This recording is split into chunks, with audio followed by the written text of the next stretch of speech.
Jaïdi, bonjour. Bonjour, Merci de votre accueil. c'est un plaisir. Merci. Alors, pour rentrer dans le vif du sujet, alors si vous deviez vous présenter en quelques mots, comment vous définiriez-vous? Écoutez, j'ai un parcours quand même assez atypique dans la mesure où j'ai touché à plusieurs secteurs d'activité et que j'ai commencé en même temps assez jeune, c'est-à-dire juste après mes études, je me suis lancé dans l'entrepreneuriat. Alors, si je devais me décrire aujourd'hui, je pense qu'il y a une certaine maturité. J'atteins mes 60 ans cette année, ce qui n'empêchera pas de rester actif, bien sûr, parce qu'aujourd'hui, 60 ans reste encore un âge où on peut être extrêmement actif. Si je devais me décrire, je dirais peut-être un accomplissement. Je me considère comme étant accompli un peu dans la vie d'une manière générale. Et tout cela dû à l'expérience de la vie, qu'elle soit personnelle ou professionnelle.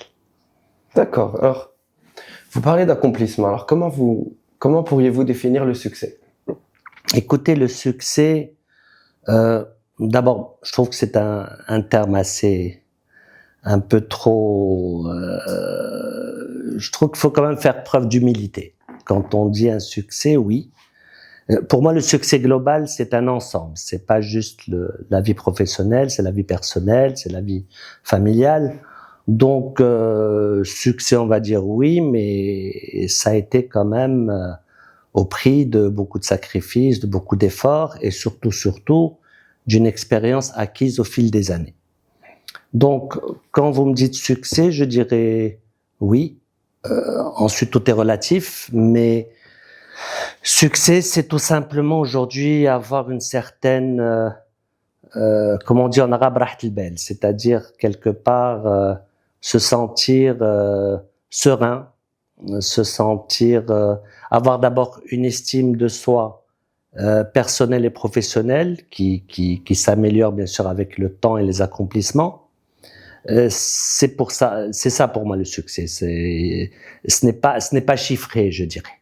D'accord. Alors, dans votre ascension ou dans tout votre parcours, qu'est-ce qui vous animait au fond de vous-même? Alors, est-ce que c'était une rage au fond de vous, peut-être la perte d'un parent, ou c'est-à-dire quelle était votre motivation principale? Écoutez, déjà, je pense c'est l'esprit. On est entrepreneur ou on l'est pas. Ce qui est quand même assez étonnant, c'est que j'ai eu l'audace de me lancer au départ dans l'entrepreneuriat. Je n'ai jamais été salarié. Et ma première expérience professionnelle a été ce qu'on appelle l'école de la vie. Pourquoi? Parce que je me suis lancé dans un secteur assez particulier qui est l'extraction minière. Donc ça, c'était donc début années 90. Et c'est là où j'ai repris donc une exploitation minière. Il y avait quand même 400 personnes. Il y avait qui ne parlaient pas l'arabe dialectal. C'était au sud du Maroc, en montagne bien sûr. Et toute la difficulté pour moi était de m'imposer naturellement, de par d'abord mon âge, qui était j'étais assez jeune en ce temps-là, et de par ma formation. C'est un secteur qui est extrêmement fermé et où vous n'avez la reconnaissance de votre staff que si vous êtes ingénieur, que si vous êtes du secteur. Moi, je suis financé de formation, financé en plus d'une formation généraliste. Et bon an, mal an, j'ai pu m'imposer au fur et à mesure pour pouvoir gérer justement cette structure, pour pouvoir la redresser, pour pouvoir la relancer, pour pouvoir la développer, tout en gardant un petit peu les us et coutumes locales. Donc c'était donc une région sans eau, sans électricité, sans téléphone. Je me rappelle en ce temps-là, j'avais mon gros appareil téléphonique, c'était la petite valise qui me permettait donc de communiquer. Et c'était de l'extraction de plomb et de zinc. Et nous passions par une centrale d'achat qui dépendait donc du ministère de l'Énergie et des Mines pour pouvoir exporter en ce temps-là vers la Macédoine. Et c'est là où j'ai développé un petit peu mon sens, je dirais, éco-responsable, mon sens société civile, à partir du moment où ce zinc, justement, était destiné à des fours, c'était des fours qui enrichissaient le zinc et c'était des fours étatiques. Et qu'il fallait donc nourrir ce four mensuellement pour qu'il ne puisse pas s'éteindre parce que le coût de redémarrage est exorbitant.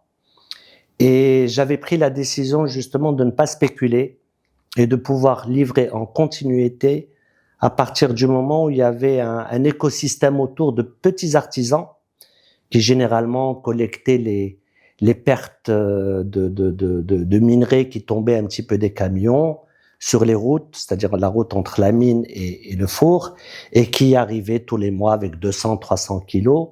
Et de par le fait justement que ça soit leur moyen de subsistance, je me suis refusé à vouloir stocker en attendant que les cours remontent. Donc j'ai maintenu une livraison constante pour permettre justement à tout cet écosystème de pouvoir en bénéficier et de pouvoir donc avoir un revenu régulier, quel que soit son niveau, bien sûr. D'accord. Donc là, c'était vraiment une très belle expérience. Ça m'a donné la notion de l'économie d'énergie, de l'économie de l'eau. Pour vous dire, comme il n'y avait pas d'eau courante, je me suis aperçu qu'on pouvait se laver avec un seau d'eau de 10 litres. Ce qui est pas aujourd'hui, je pense que la douche, c'est au minimum 80 et 100 litres. Et là, j'ai justement acquis cette notion d'eau, cette notion d'électricité et tout ce qui va avec. Une notion un peu militaire, disons. Militaire, c'est sûr, mais en même temps éco-responsable. En même temps éco-responsable. Alors, on a parlé un peu de vos compétences que vous avez développées, bien sûr, à fur et à mesure de votre évolution. Maintenant, j'ai entendu un peu, on va dire, un mot qui tournait autour d'un circuit fermé. Mm-hmm. Et ma question est de savoir comment vous avez pu bâtir, on va dire, le réseau qui vous a permis d'opérer à travers vos compétences, vos connaissances aussi, votre résilience, mais aussi comment on pourrait développer justement ce réseau et surtout comment pourrait-on maintenir ce réseau? Écoutez, je pense que on construit sa réputation. Le sérieux, l'engagement, le fait que quand on donne sa parole, on la tient, tout ça se fait au fil du temps et c'est ce qui fait que justement, je dirais, c'est le meilleur moyen de développer un petit peu son réseau quand on a une certaine crédibilité. La crédibilité, elle se construit. Elle se construit au fil des ans, mais tout en se renforçant, elle renforce aussi ce réseau. Ce qui fait qu'aujourd'hui, effectivement, j'ai un réseau assez important dans différents axes et secteurs, mais ça a été le fruit de beaucoup d'efforts et puis surtout le fruit basé sur certaines valeurs qu'on respecte. Et je pense que ça reste la clé justement du développement d'un réseau. Ce n'est pas juste du superficiel. Généralement, j'arrive à nouer des relations assez personnelles avec mon réseau, ce qui fait que le renforcer et surtout augmenter le taux d'engagement de part et d'autre. D'accord. Alors, pour développer cette relation personnelle avec des partenaires qui ont été généralement des partenaires, on va dire, économiques ou business ou c'est-à-dire d'entrepreneuriat. Alors, quels seraient peut-être un ou deux conseils qu'on pourrait prendre en mesure pour justement développer ce genre de relation? Écoutez, il faut faire preuve d'audace et d'humilité, ce qui n'est pas toujours évident à conjuguer. Voilà, c'est assez paradoxal, mais en même temps, justement, c'est le fait de pouvoir être fonceur, de pouvoir établir des contacts assez facilement, tout en gardant une certaine humilité. Et c'est ce qui fait qu'en même temps, même au niveau de la qualité de votre réseau, elle se fait par la force des choses, parce que vous avez en même temps des personnes qui répondent un peu aux mêmes valeurs que vous. Et bien sûr, il y a aussi un réseau complémentaire qui reste nécessaire et qui fait que on est amené à diversifier justement ce réseau pour pouvoir être présent un petit peu partout. D'accord. Alors, on a parlé de succès. Oui. Alors maintenant, bon, ce serait antinomique, mais je voudrais un peu parler de votre relation avec l'échec. Comment voyez-vous l'échec? Comment vivez-vous l'échec? Et comment réagissez-vous face à l'échec? Alors, déjà, pour moi, il n'y a pas d'échec. Je dirais, et c'est là où je choisirais un mot positif, il y a de l'apprentissage. En fait, l'échec fait partie de la vie.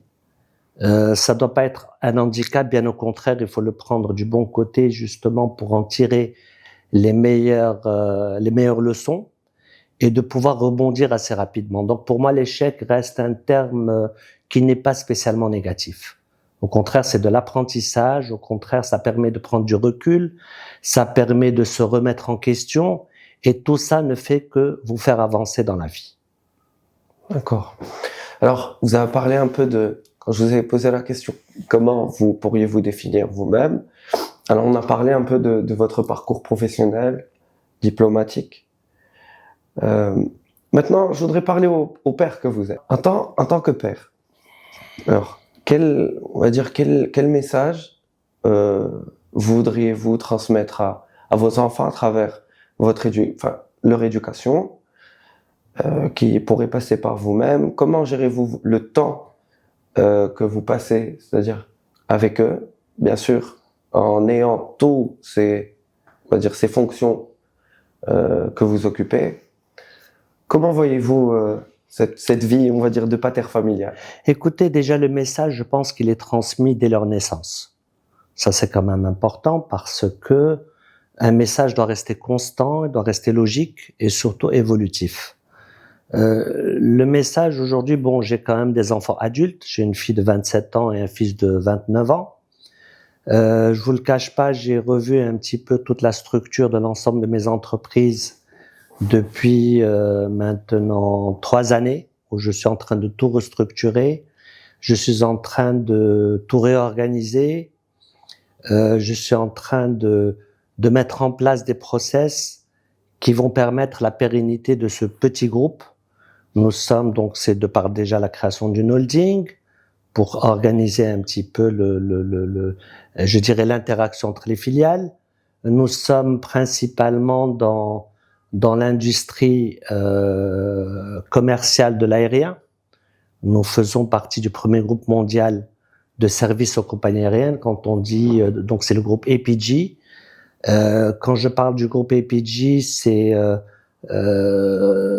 au niveau des services et de la représentation de compagnies aériennes, c'est-à-dire que quand vous représentez une compagnie dans un pays, c'est vous la compagnie, que ça soit au niveau bancaire, au niveau des autorités, au niveau des agences de voyage.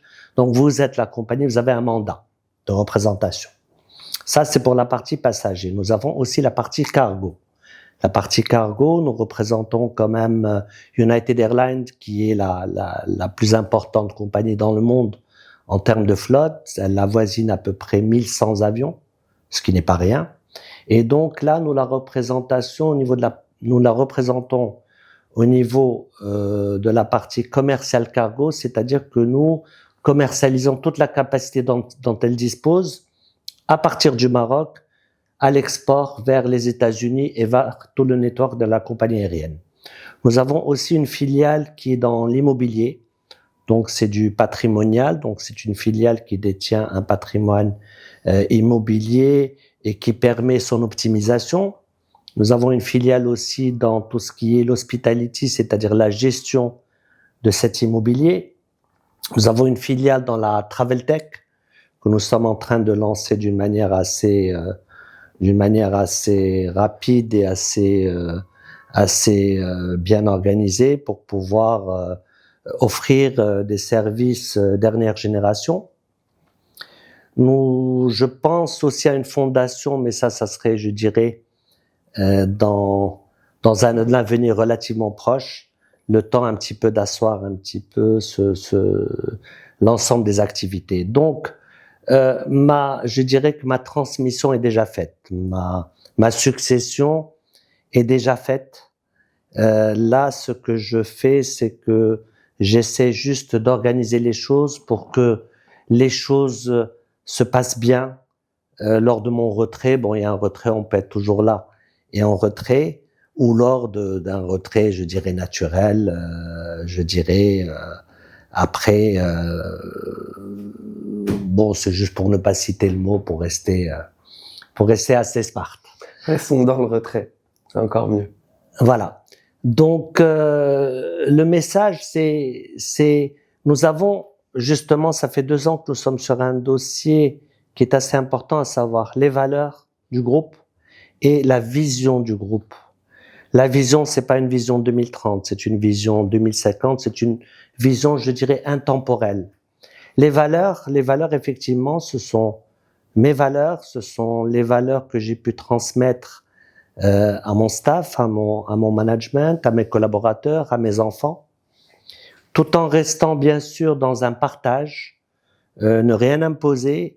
Tout s'est fait justement avec une sorte de directoire où l'ensemble des collaborateurs donnaient justement leur avis, exprimer leurs valeurs pour qu'on puisse tomber sur un tronc commun qui fera justement la pérennité de ce petit groupe. D'accord. Alors, à vous entendre parler, alors j'ai envie de me mettre à la place d'un jeune que je pourrais représenter par exemple. Et alors, je me dirais que ce que vous êtes en train de dire ou de présenter représente, on va dire, l'apogée de sa carrière. C'est une apogée, on va dire, qui est, on va dire, la finalité de tout un labeur, de toute une vie. Mais ce que je voudrais savoir, c'est que en termes pratiques, quel conseil donneriez-vous à un jeune qui est plein d'ambition et qui pourrait entendre, on va dire, ces quelques mots, par exemple, compagnie aérienne, etc. Et ça pourrait lui paraître très, on va dire, très lointain face à ses connaissances, face à son expérience, etc. Alors, quel conseil pourriez-vous donner à ce même jeune homme ou jeune femme qui pourrait, on va dire, faire bon usage de ce conseil et arriver justement à cette finalité que beaucoup de personnes recherchent? Alors, je reviens déjà aux valeurs. C'est le châssis, c'est la base de tout parcours. Il faut rester sur ces valeurs. Quelle que soit la situation, quel que soit l'échec, quelle que soit la réussite, les valeurs doivent être maintenues. L'audace, c'est vrai qu'elle n'est pas donnée à tout le monde. Mais pour ceux qui hésiteraient parfois à prendre des risques, il y a ce qu'on appelle aussi des risques calculés. Nous avons bien fait des études pour ça, donc il faut tirer le meilleur de son parcours académique. Il y a le sérieux, il y a la discipline. La discipline est un point aussi extrêmement important. Vous savez, quand on voit un petit peu pourquoi certains pays fonctionnent beaucoup mieux que d'autres, c'est souvent non pas l'intelligence, c'est souvent la discipline. Et c'est ce qui fait que aujourd'hui, il y a des process dans des pays qui fonctionnent beaucoup mieux et qui font avancer les choses beaucoup plus rapidement, tout simplement parce que les gens sont disciplinés, parce que les gens respectent les règles. Alors, le conseil que je pourrais donner, il faut y croire d'abord. Il faut y croire. Il ne faut pas de déni. Quand on a ses faiblesses, il faut en tenir compte. Ce n'est pas un défaut. Nous sommes des êtres humains. Nous avons tous nos points forts et nos points faibles. Mais il faut toujours essayer de tourner au positif tout ce qui est négatif. C'est comme je disais tout à l'heure quand vous m'avez parlé d'échec. Pour moi, ça reste quand même un point positif. Pourquoi? Parce que j'en tire le meilleur. Parce que j'en tire un apprentissage. Donc, il y a ces points dont j'ai parlé. Il y a aussi la résistance, c'est-à-dire que la vie n'est pas toujours rose. Il y a des moments difficiles. Il y a des moments beaucoup plus faciles. C'est pas parce que on a une difficulté, qu'on a mal fait ou que ce n'est pas normal.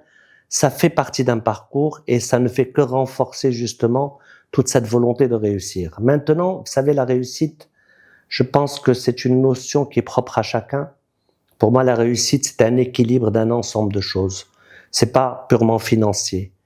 Je pense que quand on arrive à un certain niveau de revenus, tout ce qui pourrait venir en plus est souvent beaucoup plus une source de soucis qu'autre chose. Tout à fait. Et il faut savoir un petit peu, comme on dit en arabe, l'ouahdi yahmadallah. Si on est dans la moyenne, si on a, je dirais, 8 partout, c'est déjà excellent. On peut avoir aussi 9 et 7, ça n'empêche pas. Mais il faut savoir s'autosuffire, il faut savoir se satisfaire de ce qu'on a pu réaliser et de le vivre dans les meilleures conditions, parce que la vie passe vite. Et souvent, on s'aperçoit qu'on a passé toute sa vie à travailler sans en profiter. J'ai un côté épicurien et qui m'a sauvé, qui m'a permis justement de profiter du fruit de mon labeur. Et un autre point, encore une fois, si j'ai un autre conseil, c'est l'associatif. L'associatif est un complément dans une carrière. Alors, vous avez de l'associatif professionnel. Je suis conseiller à la Chambre de commerce belgo-luxembourgeoise. Je préside le conseil d'affaires Maroc-Roumanie à la CGEM. Je suis consul honoraire de la Roumanie, donc c'est un poste qui permet un petit peu de promouvoir toutes les relations professionnelles entre les deux pays. Je dirais que c'est et puis c'est du volontariat. Donc ça reste un complément dans un parcours et ça permet un petit peu d'équilibrer les choses, de ne pas être toujours axé sur le même quotidien. Ça permet justement de se diversifier, d'où un meilleur épanouissement. Et le troisième associatif, c'est l'associatif, je dirais, pur et dur, à savoir aider des associations caritatives, faire des actions Humanitaire. Humanitaires. Je suis rotarien aussi, donc membre fondateur du club Casablanca Corniche. Et là aussi, j'ai appris beaucoup de choses et tout l'intérêt de ces clubs services, c'est justement de pouvoir, même si on n'a pas le temps, on a la possibilité de réaliser des challenges à partir du moment où nous sommes dans l'action immédiate et tout le suivi est par la suite remis à l'association qui a bénéficié justement de cette aide. J'ai été aussi président national de Round Table, c'est la table ronde marocaine qui m'a aussi beaucoup appris. Ça a été de très très belles années. C'est un club service et où le côté épicurien est aussi extrêmement important, tout en allant vers l'associatif. Voilà, donc c'est un mix d'expériences. D'accord. Alors, vous m'avez parlé de tellement de choses qui sont aussi impressionnantes les unes que les autres. Alors justement, je retiens le mot discipline. Alors, comment arrivez-vous à gérer toutes ces activités aussi nombreuses durant une seule journée, par exemple? Quel est votre programme? Comment c'est votre journée? C'est-à-dire, vous commencez votre journée à quelle heure? Vous finissez à quelle heure? Est-ce que vous avez des moments comme tout être humain, de fatigue chronique ou non? C'est-à-dire, comment vous arrivez à tenir le coup? Aujourd'hui, comme vous dites, à 60 ans, qui est un jeune plutôt jeune. Et comment vous arrivez à gérer ça sur un plan, on va dire, journalier? J'en reviens justement à la discipline. La discipline permet de pouvoir optimiser la gestion de ces tâches quotidiennes. Dieu merci, je n'ai pas de journée standard. C'est ce qui fait que ma vie aujourd'hui est épanouissante. C'est ce qui fait que je ne suis pas dans un quotidien qui souvent mine le moral des gens. Je dirais que chaque jour est différent d'un autre. Je dirais le luxe de pouvoir me permettre parfois de ne pas travailler si j'estime que j'en ai besoin, si j'estime que j'ai besoin de me ressourcer. Ce que je fais souvent, c'est dans mes déplacements professionnels, il y a toujours une partie plaisir. Je prends toujours 2 jours avant ou après lors du déplacement pour pouvoir profiter du lieu visité. Donc tout ça fait que il faut joindre un peu l'utile à l'agréable, et ça c'est une décision personnelle. Donc si j'estime que certaines tâches peuvent attendre, ben elles attendront. Il y a bien sûr d'autres qui ne peuvent pas attendre. Aujourd'hui, nous avons la chance et la malchance d'être ultra connectés. Moi, je me rappelle, j'avais eu mon premier téléphone portable avec Internet dans les années 94, fin des années 90, ce qui fait que j'avais déjà ma messagerie sur mon téléphone. Vous étiez déjà futuriste. C'était le système NMT, c'était vraiment le tout début du GSM, et ce qui fait que j'ai pu organiser ma vie à distance. Donc aujourd'hui, j'ai ce privilège de pouvoir aussi travailler à distance, comme si j'étais dans mon bureau. Et ça n'a pas de prix, c'est le prix de la liberté. Et ça, j'y tiens. C'est peut-être la seule chose qui est non négociable dans mon quotidien, c'est ma liberté personnelle. Alors, si vous parliez aujourd'hui à un Jaïdi qui a aujourd'hui, on va dire 20 ans, oui. Quel conseil, qu'est-ce que vous diriez à ce jeune homme qui a été vous-même? Bah écoutez, si c'était à refaire, honnêtement, bon, c'est sûr que on pourrait gagner du temps, on pourrait éviter certaines erreurs. Mais honnêtement, je suis totalement satisfait de mon parcours. La seule chose là, effectivement, ça reste une réflexion. J'ai un caractère assez spontané, assez direct. Et c'est vrai que parfois, ça peut heurter certaines personnes. Ça ne veut pas dire qu'on les respecte pas. Mais parfois, un ton assez direct, un ton trop franc ne répond pas souvent à certaines cultures. C'est vrai que ça a peut-être dû retarder certaines choses, c'est vrai que ça a peut-être dû empêcher certaines choses, mais c'est une nature. Et ça, c'est un peu difficile. Bon, maintenant, il est clair qu'aujourd'hui, avec du recul, on arrondit un peu plus les angles, mais très souvent, dans ma carrière, quand il fallait dire quelque chose, je le disais. Advienne que pourra. Encore une fois, dans le respect. Mais je sais que ça ne m'a pas toujours rendu service. Bon. La seule contradiction, c'est que je suis dans la diplomatie économique et que dans la diplomatie économique, il faut être diplomate, sauf que il faut être aussi efficient, il faut être efficace et que parfois, il faut pas passer par 4 chemins, il faut aller droit au but si on veut réellement avancer. Donc, il faut secouer un petit peu le prunier pour que les choses avancent. Et ça, c'est quelque chose, je dirais que ça fait partie d'une nature. En revenant à un point tout à l'heure, quand je parlais du prix de la liberté, je pense que sa propre liberté, on se la fait. Et un point qui est capital, c'est de savoir déléguer, de pouvoir déléguer. Le fait de déléguer a un coût. Le fait de déléguer, on a l'impression qu'on perd du pouvoir alors que c'est pas du tout le cas. Bien au contraire, on travaille dans de meilleures conditions. Et le fait de déléguer a un coût au niveau de l'erreur. C'est-à-dire que si on prend la responsabilité de déléguer certaines tâches, certaines responsabilités, ben, il faut être dans l'acceptation d'erreurs, je dis bien d'erreurs humaines. Je ne parle pas des erreurs qui sont liées à de l'indiscipline. Ça, quand il y a des process, il faut les respecter. Pour moi, c'est inacceptable.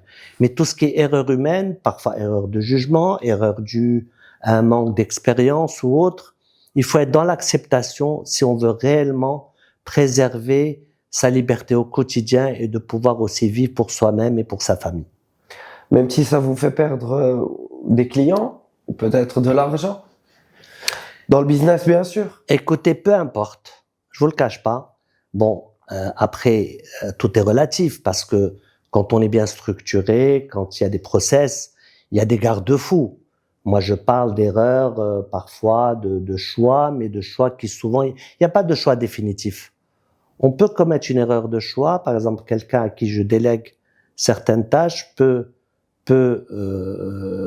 commettre des erreurs de choix ou des erreurs de comportement, mais tout est rattrapable. Et c'est ce qui permet au contraire de renforcer cette collaboration directe qui fait que la personne aussi, ça lui permet de prendre du recul, ça lui permet aussi de tirer des leçons de ses erreurs pour pouvoir, je dirais, se comporter d'une manière beaucoup plus efficace pour l'avenir. Donc non, vous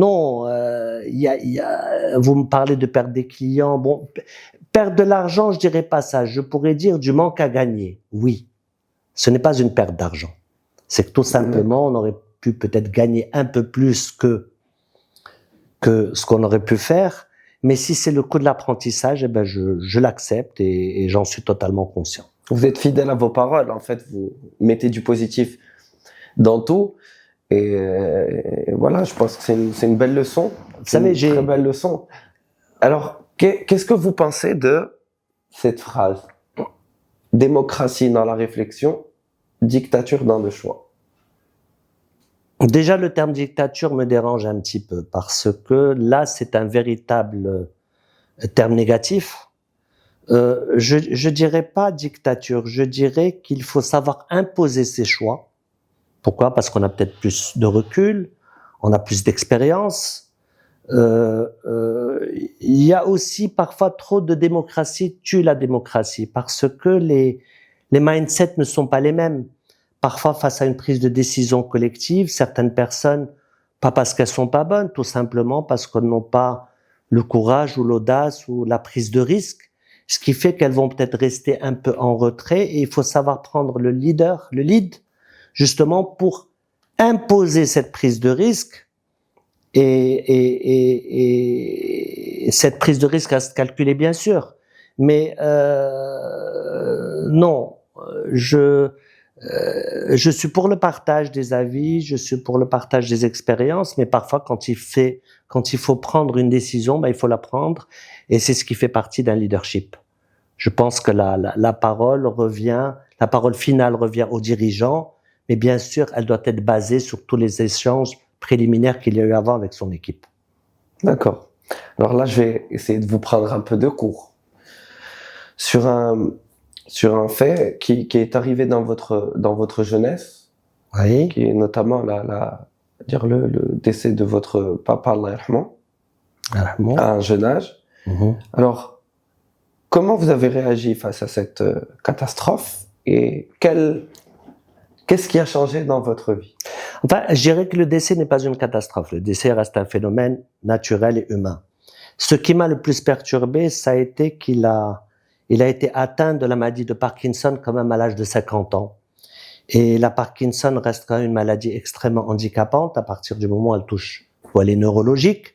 Et ça m'a donné justement tout ce comportement où j'ai pris beaucoup de précautions dans ma vie.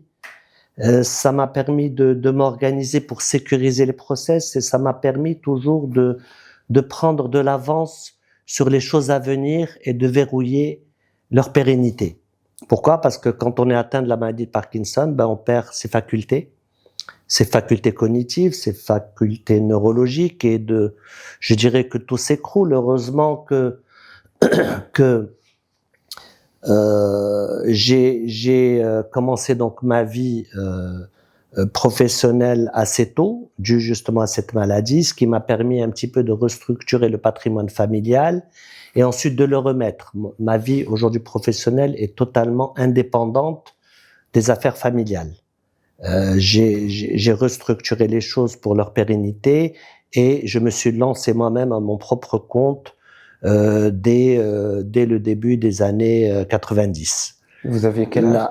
J'avais, alors début années 90, j'avais 24 ans, donc voilà, donc c'était quand même assez jeune. La seule affaire familiale que j'avais reprise justement pour la restructurer et par la suite la céder, ça a été justement une affaire familiale.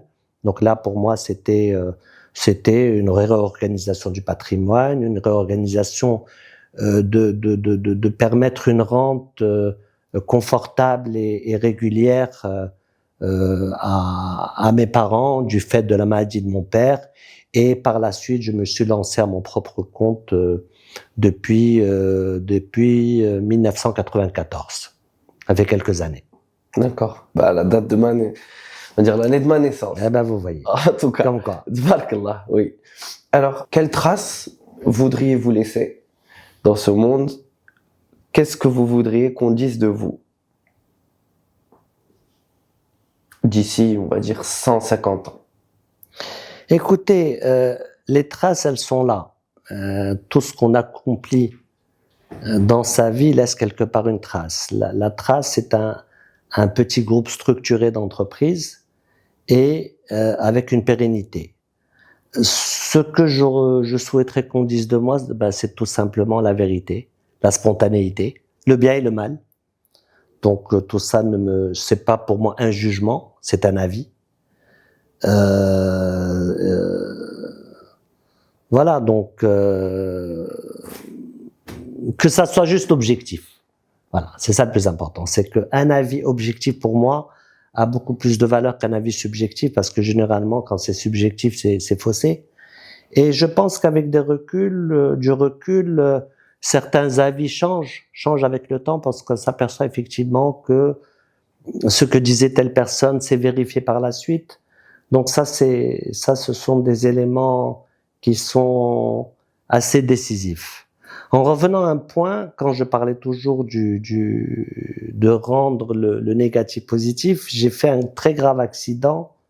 C'était à Dubaï, c'était un accident de la circulation, ce qui m'a fait faire donc 9 opérations chirurgicales. Je suis resté handicapé pratiquement entre 2015 et 2020. J'ai passé pratiquement 5 ans en béquille. Et j'en ai tiré le meilleur, parce que pour moi, c'est vrai que c'était un très grave accident, qui n'était pas de ma faute, j'étais dans un taxi, mais où j'ai appris beaucoup de choses, où j'ai appris à pouvoir surmonter la douleur, à pouvoir rester actif, même sur un lit d'hôpital, parce que c'était quand même des hospitalisations assez longues qui allaient de 2 à 3 mois. Et ça m'a permis aussi pendant cette période, de signer le plus gros contrat de ma vie.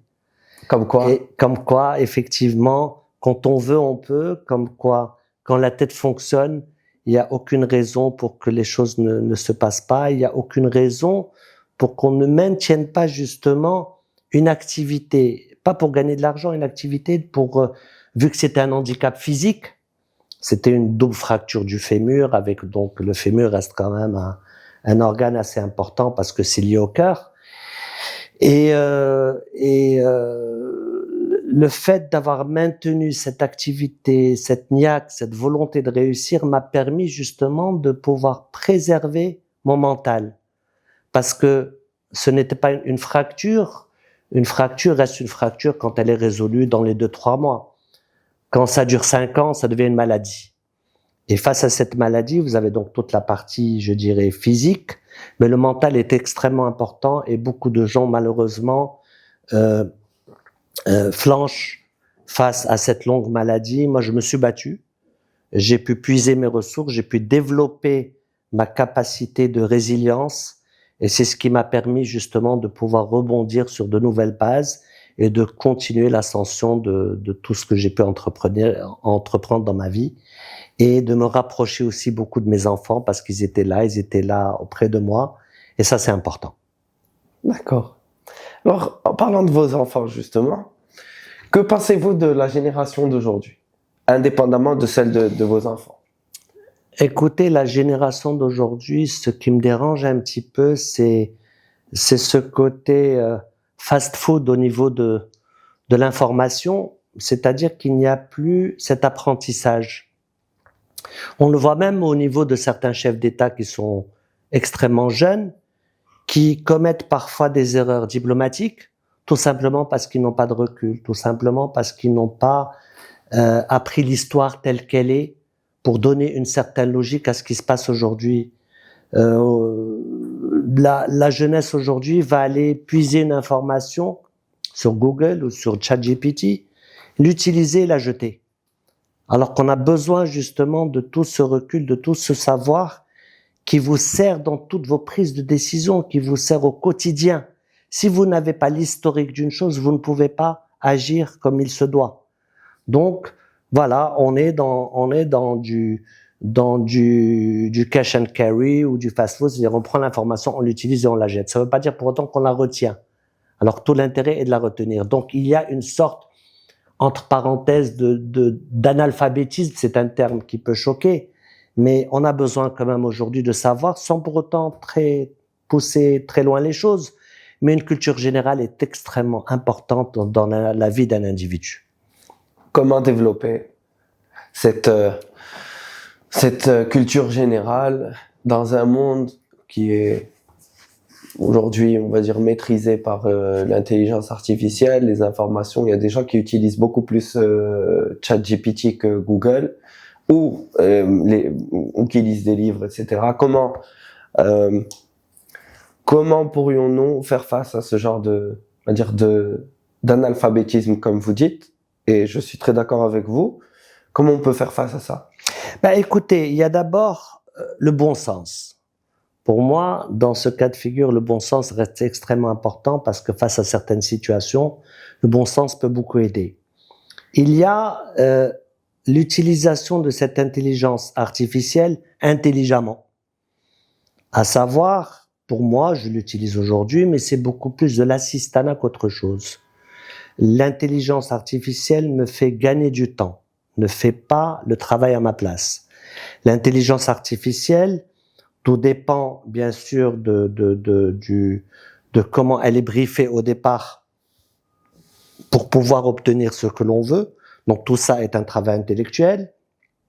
Le bon sens permet aussi de pouvoir lire la presse avec un certain recul, avec certaines réserves pour ne pas croire tout ce qu'on lit et tout ce qu'on voit. Et il y a aussi, je le dirais, la culture générale, artistique, qui permet justement une certaine complémentarité, une certaine ouverture d'esprit, parce que pour moi l'art est extrêmement important, aussi bien que le sport, aussi bien que la politique, aussi bien que toute autre activité. Et je pense que le mix de cet ensemble d'activités permet de développer son savoir et permet d'utiliser l'information à bon escient. Parce que ça reste extrêmement dangereux tout ce qui se passe aujourd'hui. Vous savez, je vous le cache pas, j'ai perdu foi en les médias le jour où on a pu atteindre sur un plan sophistication, la technologie de pouvoir lire sur les lèvres.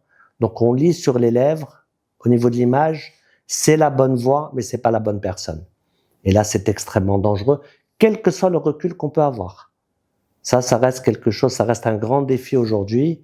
C'est un danger, mais encore une fois, il faut faire preuve de maturité, il faut faire preuve de recul avec l'ensemble des informations dont on dispose.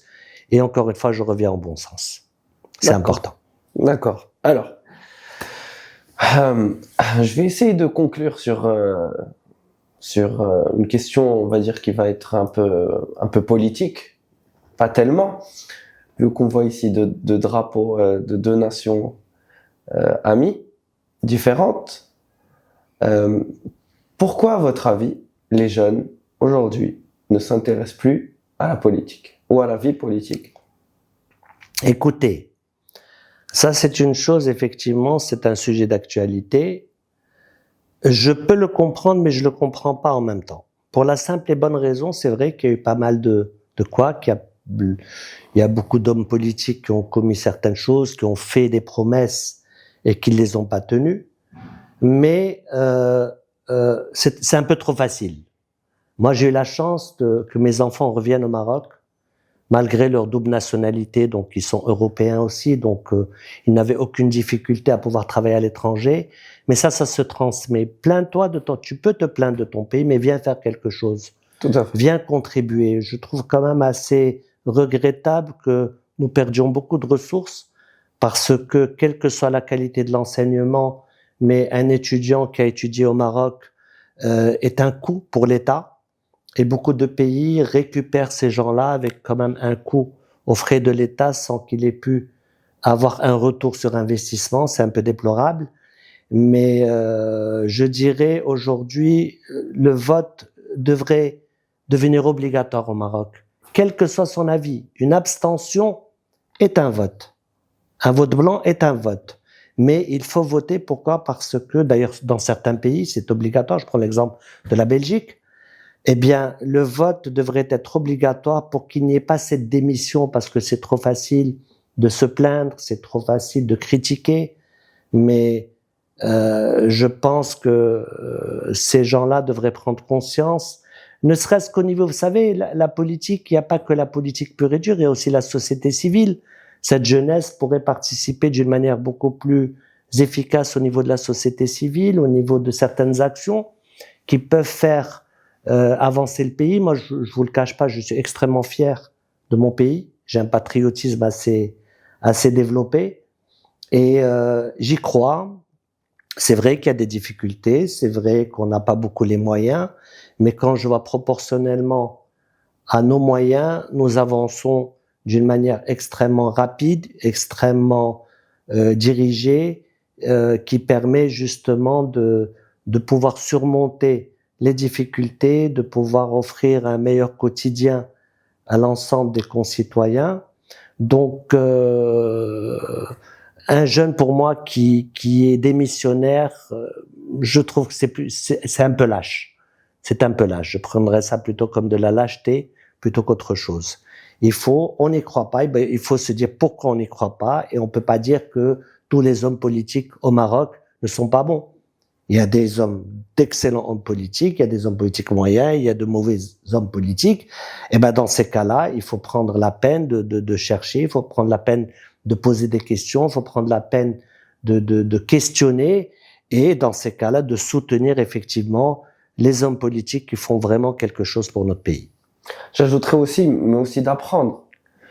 Parce que la plupart des jeunes aujourd'hui, si on leur pose la question qui est le ministre de l'industrie, rares sont, enfin pas rares, mais on va dire que certains d'entre eux ne sauront même pas quel est son prénom, son nom. C'est là.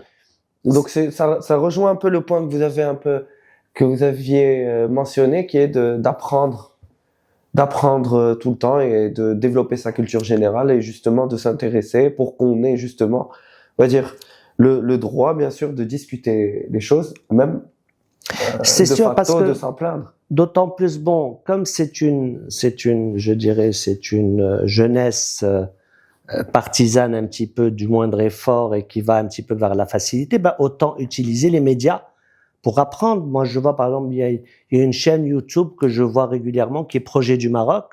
C'est des petits clips de 3 minutes et qui vous permet, qui maintient l'information de tout ce qui se passe dans le pays, au niveau des projets, que ce soit un projet à 1 million de dirhams ou un projet à 1 milliard de dirhams.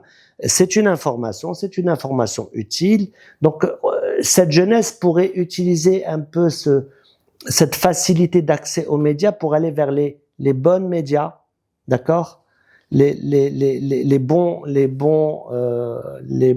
circuits pour pouvoir s'informer, pour pouvoir, je dirais, réduire cet analphabétisme qui malheureusement est beaucoup plus de leur volonté qu'autre chose, parce qu'en fait, tout ce qu'on fait dans la vie, on en est responsable. On peut pas dire c'est comme ça et pas autrement. On peut vouloir changer les choses, on peut vouloir améliorer son quotient intellectuel, sa culture générale. Il suffit que de le vouloir. Donc c'est un choix très personnel. Si j'avais dit merci pour votre temps. C'est moi. Qu'est-ce qu'on peut vous souhaiter durant les années prochaines? Écoutez, que les choses se passent comme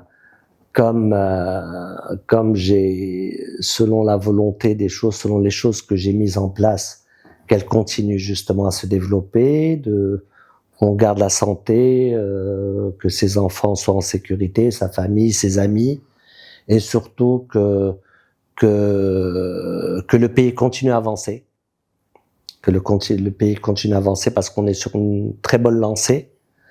Et ça, c'est quand même important, et que Dieu nous garde aussi notre souverain, parce que je pense que sans lui, les choses seraient différentes.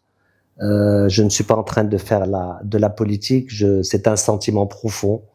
Et c'est vrai que ça nous rassemble, c'est vrai que ça place beaucoup de garde-fous.